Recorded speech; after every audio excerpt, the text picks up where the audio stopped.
Welcome to the Chromatic Roses podcast, a podcast where a couple of Midwest women cultivate a community at the D&D table. I'm Soren.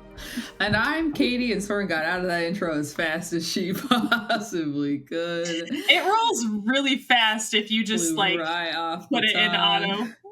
Get me out of here. Okay. Today in the Rose Garden, we are doing another Character Alchemy. And this one is one for me. And I appreciate that. I'm just going to start out with that. I appreciate that. And Thanks. We're so real for that. Yeah. This one's for me, and it is the main protagonist, female protagonist from Outlander, Claire. Last name is debatable depending on where you are in the book. Depending on the time period. Her maiden name is Beauchamp, so we'll go there. As per usual, in today's conversation, we're going to be talking about some things that are spoilers for Outlander. I told Soren this before, I'm not going to get into like late story stuff. So we're talking like the first 2 or 3 maybe books of Outlander. Past that, I'll try to keep it spoiler free, but you should be aware that if you have not completed at least the first season of Outlander, stop what you're doing. Go find a different episode to hang out. Or, do that. And then you can come right back here. I would also recommend the books. I have read and watched all of this. And so it is 10 out of 10. You should read it. But that's what we're talking about today is Claire. So we're going to talk about who she is. Then we'll do some roll with it. And then we'll talk about how we make those parts that we think are cool into a D&D character. We're not making Claire into a character, but we're taking the cool parts of Claire and making character stuff out of it. Okay, anywho. So Claire Beauchamp, or Randall, dare I say Fraser, is from the 20th century, but she falls back in time. She trips. Fell. Into a rock, right? Oh my God, you could make an entire argument that she tripped and hit her head and this whole thing is a dream. Anyway, well, continue. In the story, she finds a stone circle, a standing stone circle, and it's just something intriguing about it. And so she's like, what is up with this rock? There's like a weird buzzing. And then she goes and she touches it and it goes, pow! She is now in, what a fun oral experience that was. Thank you for that. Yeah, good. Good. You're welcome, Teedge. So she went from 1945 back to 1743. And suddenly she was in Scotland to begin with in 1945 on a honeymoon with her husband, Frank Randall. And then she trips into a rock and says, 1743, but still Scotland. So she's pretty cool. She was a nurse in World War II. So she's got some medical background from that. And she has to kind of adapt to a world that she's aware of, but like has not lived in, obviously, 200 years. In the 18th century, she has to figure out how to survive and like not make matters worse. Yes, Soren? For everyone who's listening, I've read through the first like 2.5 books. So I got through like part of the third one and I stopped reading. But correct me if I'm wrong, which is our favorite phrase. I will. When it's 1945. Yeah. When we start the book. So they're navigating honeymoon and like post-war life. Yeah. Yeah. So yes. They are English. Basically, Frank, after the war, was a professor. Yeah. History professor. Big history guy. And so they were going back to Scotland because Frank has ancestors who were not necessarily Scottish, but were involved in Scottish culture in the war, Battle of Culloden and all that good stuff. And so that's why they were back to Scotland. They were doing their honeymoon and kind of doing some like genealogy stuff while they were there. So they were both, I was bringing up Frank because they were both active in World War II. Yes. Although I forget if Frank was a pilot or like a soldier. I know they talk about it, but it's just been so long since I've read it that I can't fully remember. Claire, however, though, was a nurse. This much we know. Yes. So she goes back to 1743, and there not only does she find, and I am sort of paraphrasing off of the literal Wikipedia page, adventure, war, and romance with a dashing Highland warrior named Jamie Fraser. What is this? The book jacket? So there's 1, 2, 3, 4, 5, 6, 7, 8, 9, and I believe a 10th that is being actively written. Joke. I don't think so. I think that's right. That's wild. I don't not believe you. It's more I'm in disbelief that there's a 10th book happening. Yeah. In May 2025, Gabaldon said on social media that the 10th novel, which she has suggested could be the final one in the series, would be titled A Blessing for a Warrior Going Out. So, that's wild. That is a long series. Yeah. And those books are no joke. They are thicky wicky. I am currently reading the 7th book, which was published in 2009. Currently reading that book. Yeah, they're like 900 pages long each, and with like commitment, small text and all that kind of stuff. I have watched the show through, I believe it's season 6. Sure. Or maybe season 5. I have yet to watch season 6. And they just finished, they just released the last season, I believe is season 7, is their last season. And I don't fully know how far they finished, like go through the series. Sure. The last book that has been released was Go Tell the Bees That I Am Gone, and it's from 2021. So I'm sure they don't get that far. But they got to the point, part of the reason why I haven't just like actively continued the TV show is because it got to the point where like seasons were overlapping several books. Sure. Like they started kind of mushing. Yeah. And I was very much like, for a long time, I would read the book, then watch the season, then read the book, then watch the season. And it was kind of a way to keep me going through the books without like giving up too fast. Yeah. And it got to season 5. And at the end of season 5, there were some instances from book 6 that they stuck into the end of season 5. And I remember watching season 5 and being like, this is unfamiliar. And I ended up finishing season 5 and then reading book 6 and being like, So I kind of just like paused the TV series until I could get like much further ahead in the books so that I just could watch without like panic of being spoiled. Yeah. But yeah, so I enjoy the series quite a bit. The show is also 10 out of 10. So Claire, though, specifically, Claire, what do I like about Claire? Let me tell you. About Claire. She is, even for 1945, a very like strong-willed, knows who she is, stubborn woman. Yeah.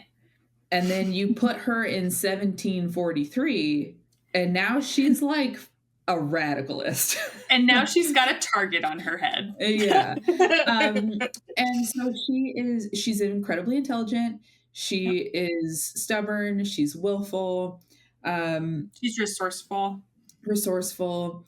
The thing about Claire in preparing for this episode, she is not like inherently combative. Yeah. So like when we'll get into mechanics later, but like it's not like she's going and fighting things left and right. More often than not, she's solving problems via intellect and charisma. Like she is much more cerebral than if we're going to put her next to Jamie, who is the like Highland warrior. Like he's going and stabbing things with swords, and she's and when she does, it's like I had no choice. Like there was no option to solve it the way I would prefer to, or like my life was at stake, like those kinds of stakes. There are story beats in the book where like Jamie teaches her how to like hold defend herself. Knife and stuff like that. So, and that's not to say that she is incapable. She does actively and successfully defend herself. But there's also it being romantasy. There is plenty of time where Jamie has to come rescue her. And also vice versa. She has to go rescue him sometimes. 100%. But she is not the like of the two protagonists. She is not the fighty one. She's the thinky one. You have the fighty one and the thinky one. Pinky and the brain. Oh my gosh. But not that Pinky's putting up fists, but like, I mean, kind of. Anyway. They are Pinky and the brain. So other than that, I don't know that there's a ton to talk about Claire outside of trying to put her in mechanics. Like I said, she's not fighty. She's not really magical either. However, there is a distinction between people who can time travel and people who cannot in this universe. Not everybody can time travel. Some people can, some people can't. And there are like rules around time travel, although they're not, I was talking about this the other day, they're not fully fleshed out. Like they're not hard set rules. It's more like we think this is how this works. Like even the characters are like, I don't fully know if this is right, but this is what I've read. We call that like soft world building, don't we? Or like no one has the hard and fast rules on it. We just know that it exists. Hard world building is like we have this group of people. They are preordained to like be time travelers, and this is how their time traveling works. Right. Whereas there's like a shroud of mystery and like uncertainty about how time traveling works. Right. In the books. Question. Thought. I was thinking back through my first time reading and watching the series, and while I agree Claire's not like a physically combative girlfriend has a mouth.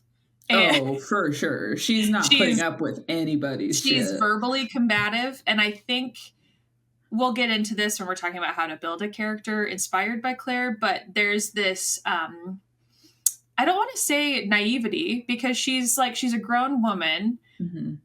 I'm trying to think of a word that's like related to naivety, but it's like what would happen to anybody who is dropped from, 100, like is dropped 200 years ahead of where they are. Yeah. Like time unaware. Like there's this cultural part of being in the 1700s that like she continues to act like her 1945 self. Makes sense because how else do you like adjust to that time shift? But it gets her into trouble in certain ways.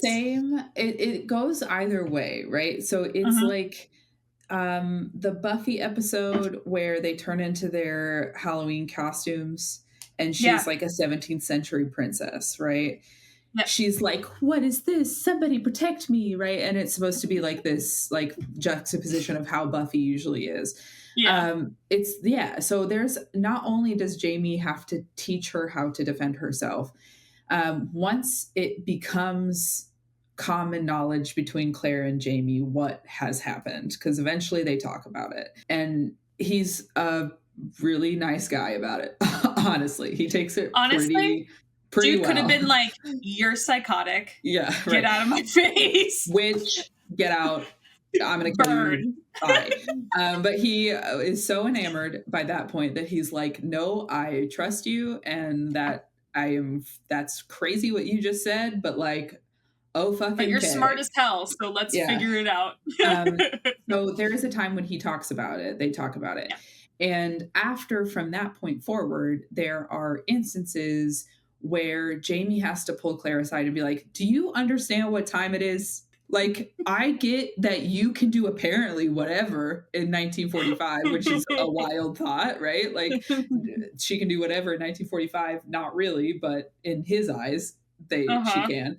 Yeah. You could do whatever you want in 1945, but this is 1745, and I'm going to need you to lock it the fuck in. Like, you have to stop running the hell off and getting thinking yourself that in you're trouble. not going to get like hurt or assaulted or like what have you. Right. And eventually, you get the later you get in the story, the more she like chills the hell out. But in some of those like first probably 2 or 3 books, there she has moments of being like, you don't get to treat me like that. And he goes, actually, in this time I can. And so I'm gonna need you to stop saying shit. Okay. And like there's some really, really beautiful, like if anyone who's listening like wants to read it, there's some really beautiful moments in those first 2 books where the struggle between Jamie and Claire is like really tough, but the scenes are really great examples of like compromise in relationships and like arguments in relationships and like working through something with a partner. And I really like them. In a lot of the examples of Jamie and Claire, not all of them, but a lot of them, they're actually like a really healthy couple and like, damn. But there is one divisive scene that I'm thinking of. I believe it's in the first book, where Claire is still not like fully bought in to this whole thing. So when she gets into like 1743 Scotland, she doesn't just like go, well, I guess I'm here now. She's like, no, I have a husband and I'd like to go back to him, please. I want to go back to there. Thank you. And she's desperately trying to figure out how to do that, and feels very much like a prisoner of this whole situation. And like she gets not necessarily, I don't want to say framed that way, but like the story kind of leans that direction. Like, I want to go home now. Yeah. And so she finds this ally in Jamie, and like, let's be clear, he's hot as hell.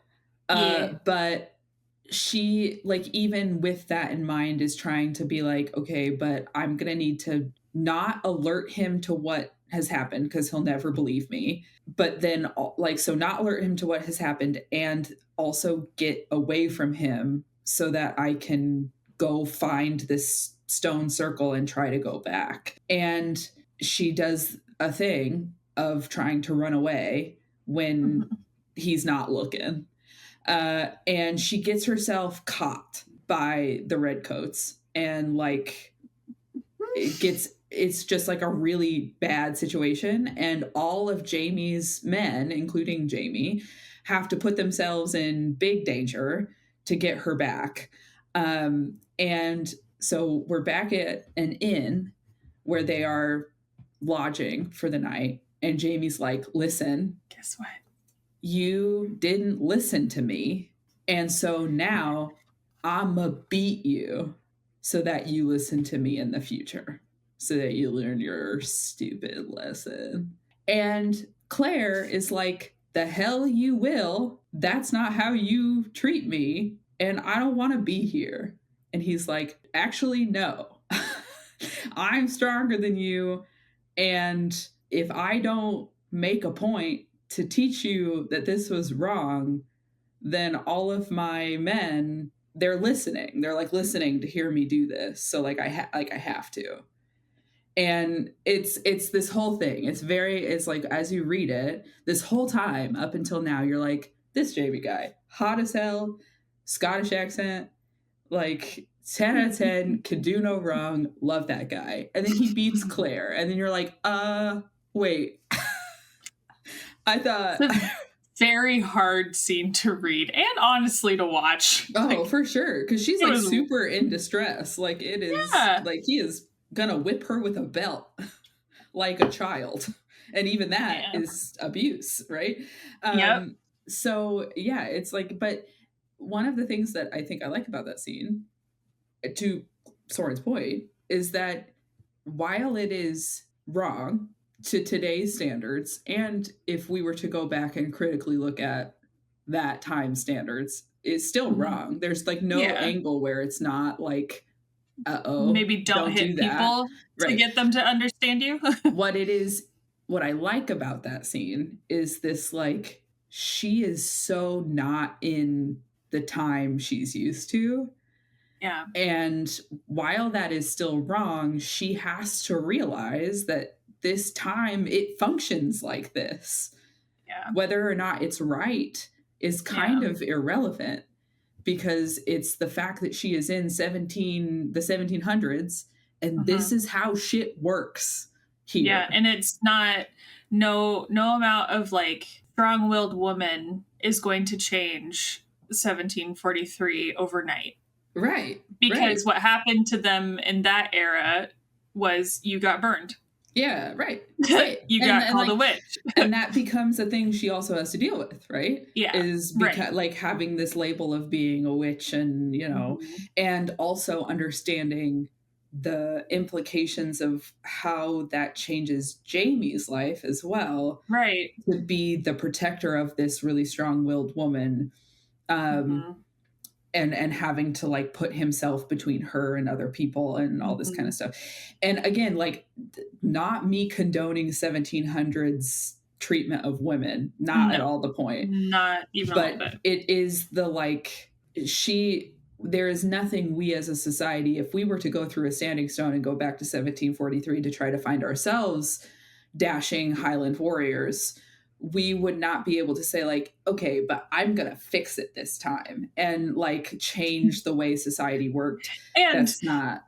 If you go read the series, you'll find that like there is lots of like willful and like optimistic, we're going to make things different. Like we're going to stop things. We're going to do it right this time. And it's like, maybe, but also, no. there's a bunch of strong-willed, stubborn, smart women who just have learned how to exist in spite of the way society works.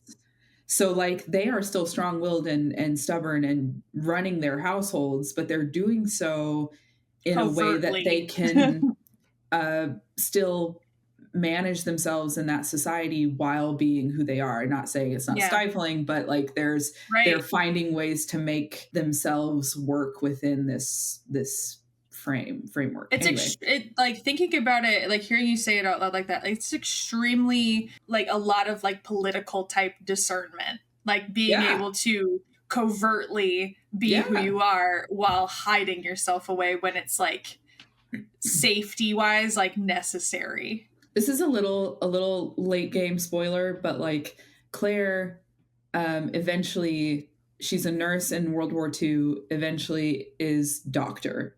And don't worry about how we get there. That's not the point. But what I am saying is there's at some point where she has like extensive medical knowledge and serves as doctor for the time kind of a thing, which labels her as big witch, because how do you know all this stuff? How are you fixing people like that? And like a woman doing that, like, are you joking? So she ends up like, because she wants to try to disseminate some of this knowledge to hopefully save more lives, she uses a pseudonym and publishes articles about medical knowledge.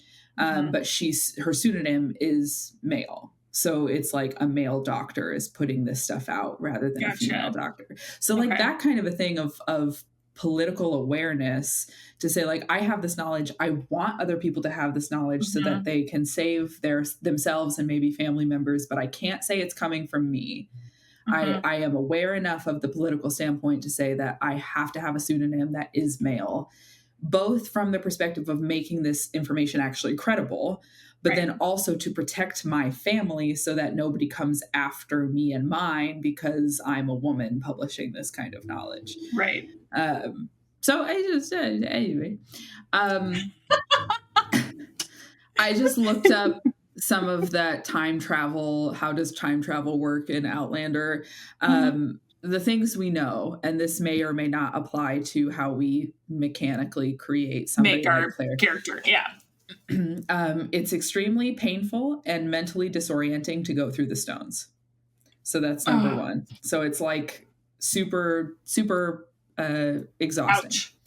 You can quote unquote steer if you think about a person or an event in a time period. If you don't think about a particular person or time period, the default is just a little more than 200 years. Either way. Gems, they often will travel with some sort of gemstone, are supposed to kind of protect from things going awry in that whole process. When Claire first traveled, she had no particular time frame in mind. However, they had just been talking about Frank's ancestor, Jack Randall. And so that might have been in her thoughts as she was traveling. So she traveled a default of just over 100 years or 200 years. Later on, there's another character that goes back in time and has someone specific in mind and seems to travel specifically to a time period that is of that person. There is a group of First Americans, Native Americans, who also have time traveled, and it seems as though they got scattered. So they did not all travel to the same time. Gotcha. And the theory is they were not all thinking the same thing. Sure. So some thought something was a little bit earlier, some thought of 1700s, some thought of other things. And blood is not required, although some characters had thought that was true. Right. While they were trying to sort out the vagueness. Right. So those are most of the rules, I believe.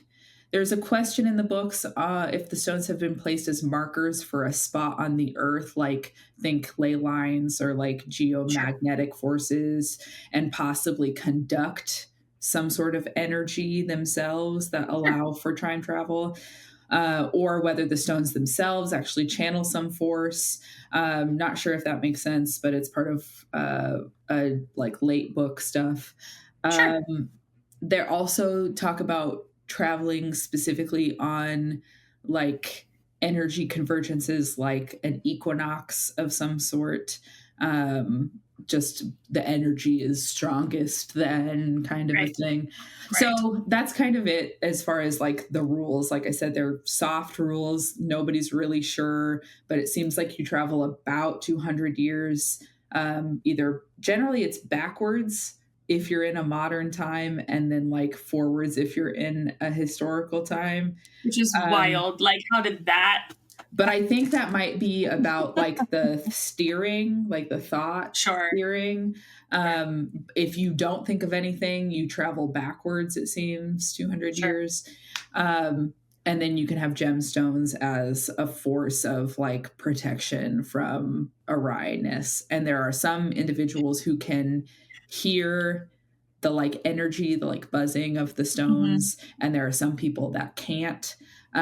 Same thing is they seem to conduct energy that like is the thermal. So like at one point there's a character that holds a stone and says it's hot. It's a hot. And then like Jamie holds the same stone and he's like, I don't know what you're talking about. And you could like that character could hear buzzing and all this kind of stuff. So it's like there are some characters who have it, some characters who don't. Anywho, so that's Claire Fraser. We're going to roll with it, and then we're going to make her into a character. So let me pull up. We're doing the current table today. 3. Hooray. What are some games you have been playing lately? I think last weekend I had like an empty day with no plans. And TJ was out hanging out with friends. and I got the itch to play Animal Crossing for like a chunk of time. And it's just been, when the game first came out and for the years following, like I freaking love that game. I have too many hours in that game. But I just haven't given it like a good old play session in a while. So it was kind of nice to crack it open and apologize to all my villagers for being gone for who knows how long. And I started working on a little yard decoration build for one of my villagers, and it was very cozy and just cute. A nice visit back. So I've been playing that for a little bit lately. Nice. Yeah. Most recently, Jedi Fallen Order has been a big game I've been playing lately. Justin and I, it's May 24th when we're recording this. Justin and I just finished Split Fiction not too long ago. And then Sam got a new game called Old Market Simulator. And so we've been playing that. We've been playing that together. It's just like you own a store and like make it run. It's the kind of stuff I'd watch Markiplier play because I enjoy watching him do that stuff. So we've been playing that every once in a while. It's fun. Blueprints is also one that I've been playing a lot of. I've just been kind of cycling through a handful of games. We are in the point of May where I feel like I have so little time that it's hard for me to decide to like play a game because when I have free time, I'm just like watch videos or something like that. But I'm gonna try not to do that this weekend. It's Memorial Day weekend, so I would like to not just rot all weekend. I would like to do things that actually bring me joy. Agreed. Anywho, good question. Good question. So now we're going to take the parts of Claire that we enjoy and talk about how we put her into a character, ingrain her into a character. Yeah. From my conversations about her not being incredibly combative, none of the melee classes really make sense to me. Agreed. I think just from her medicine background, it makes the most sense to make her a cleric. But I could also see an argument for like an artificer, something like that. She's kind of tinkery. Okay. She like figures out how to make medical implements when she's not, when she doesn't have the modern medical implements, she figures out how to make it happen. Yeah, and she, now that I'm saying that, honestly, there's another character that kind of fits that more in that story, so I think I might fall back into Cleric a little bit. I think Cleric was the first thing that came to mind, but I wrote a note and I said, is there room for her for a character inspired by Claire to probably also be a druid? Maybe, but I'm thinking more so on the mystical side of like she's able to time travel, she's able to do otherworldly things. And there's a note at the beginning. I mean, there's a worthwhile piece of Claire that she was raised by her uncle, and he was I think an archaeologist. Yes, he was. And so like she does a lot of like studying flowers and stuff like that. So there's like an argument to be made with that. That's part of why she's able to like survive a little bit in the 18th century is because she can like identify certain flowers and know their properties and stuff like that. So I think there's something for that. I think the main pieces that we're pulling on are like her medical knowledge, the fact that she is witty, but not necessarily performance-based. That's like why I don't think Bard really fits. I would agree. She's not really got like, she's not being controlled by anyone else, which is why like Warlock doesn't make a lot of sense to me. Yeah. Monk maybe, from the focus of just like, I guess you could also, with this like a similar argument that I made for Druid, like you could, because she was a student of medicine, like you could say like you could try a wizard. Sure. or something like that. I guess there are lots of components of a character like Claire that you could choose which part is most interesting to you, and then maybe lean into the class that you like the flavor of best. Right.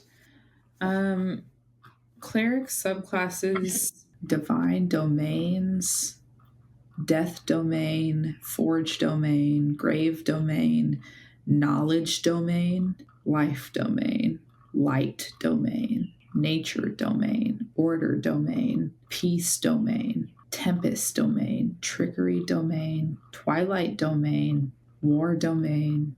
So I think these domains are more out of the like original rule set, because I'm seeing a lot of player's handbook here. Death domain was from the Dungeon Master's Guide.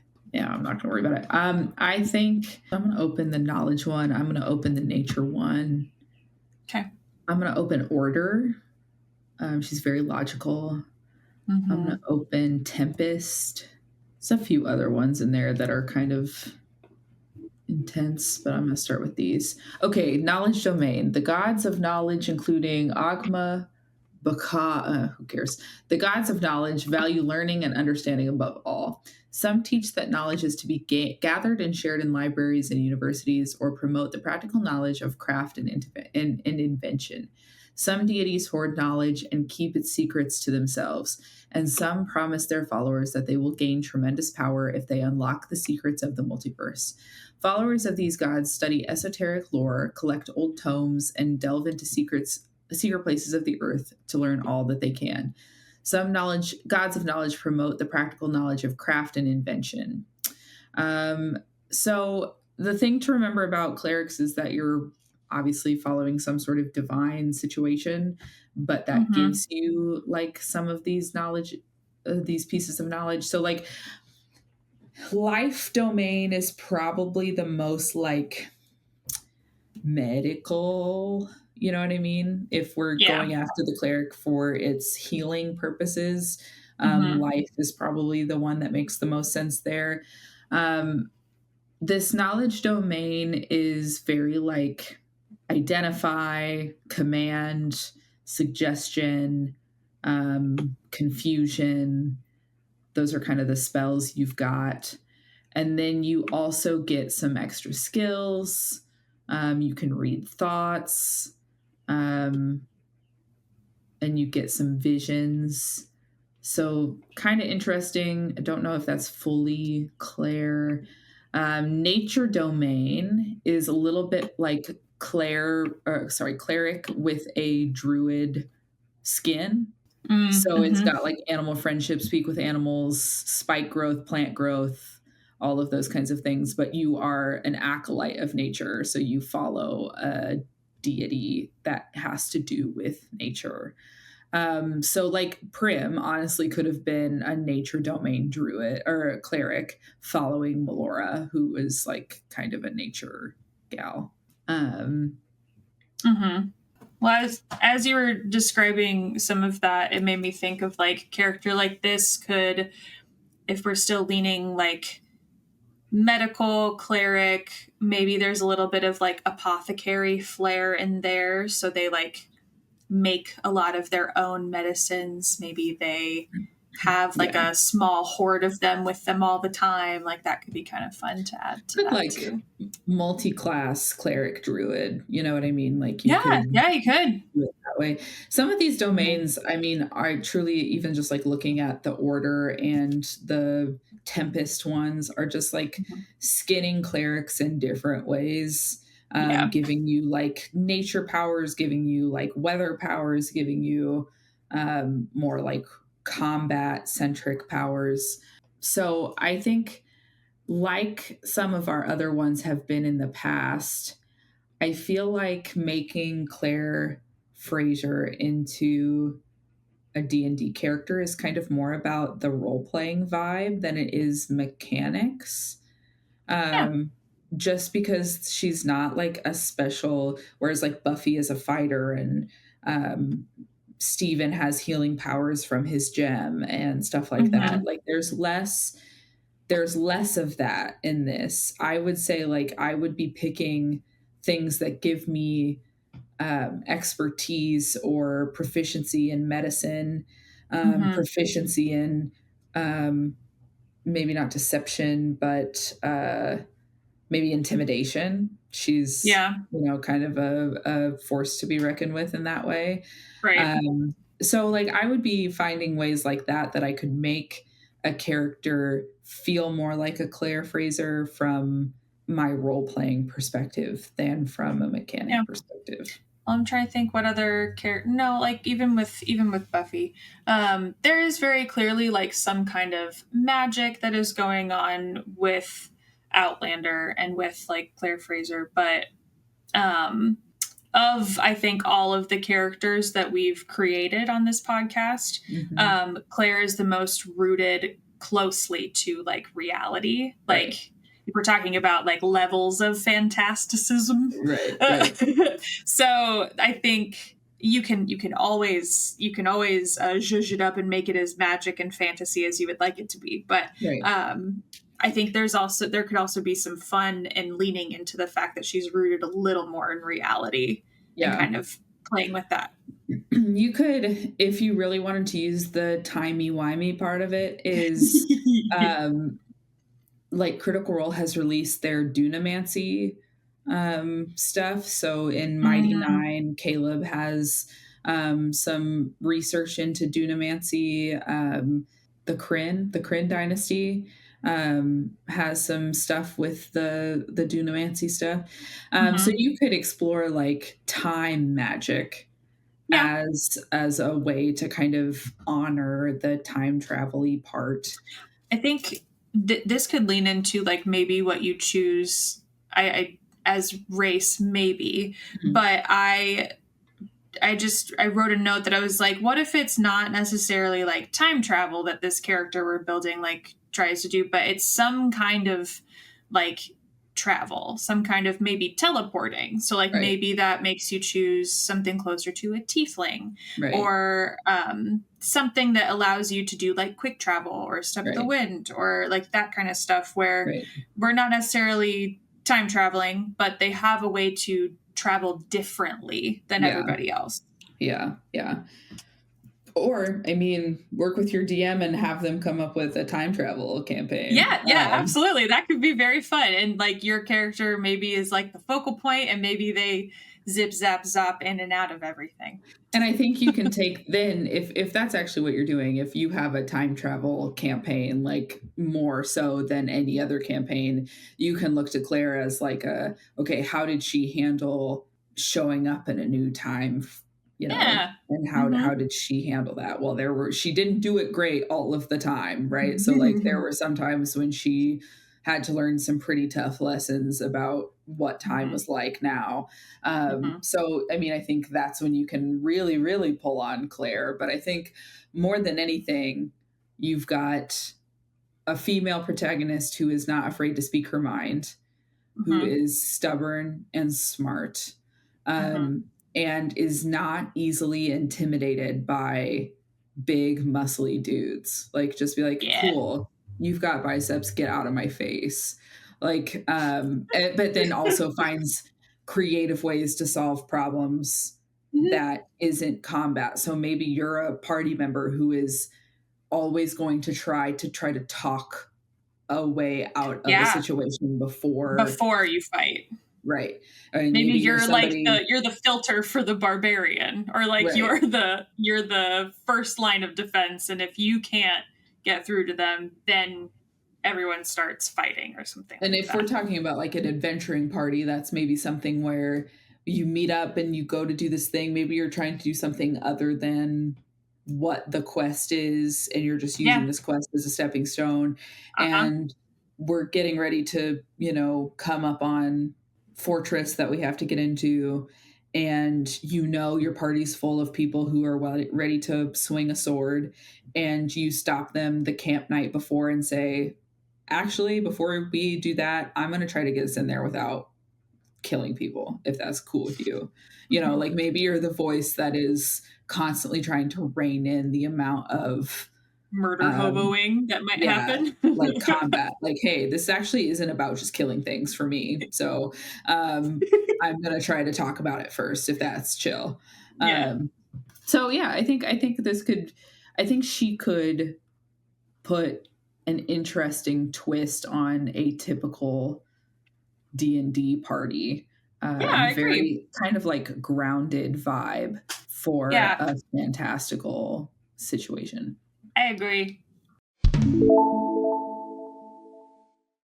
That's it for us this week. Thanks for spending time with us today. Hope you enjoyed our kind of sidetracked ranting about time travel and 1700s treatment of women. Thanks to Noah Trumbull for the use of our theme song. There's a link to his Instagram and everything in our episode description, so you can follow him and see what he's up to and his band and all that. If you're enjoying the show, there are a few things we'd love if you do. First, please leave us a review or a comment on this video, because those things help other listeners find us. Second, follow us wherever you get your podcasts, whether that's YouTube or Spotify, Apple Podcasts, all those good things, so that you can see what we're up to and be the first to know when a new episode drops. Yeah. We also want to hear from you. So if you thought we missed the whole mark on Claire and making her a D&D person, or if you think we just like nailed it, you could give us a high five via an email, which you can send to chromaroses@gmail.com. That's CHROMAROSES@gmail.com. It's all lowercase, and we'll respond as quickly as we can. Cannot wait to hear from you. This has been Chromatic Roses. I'm Soren. And I'm Caitie. Be nice or else. Okay, love you. Bye. Bye.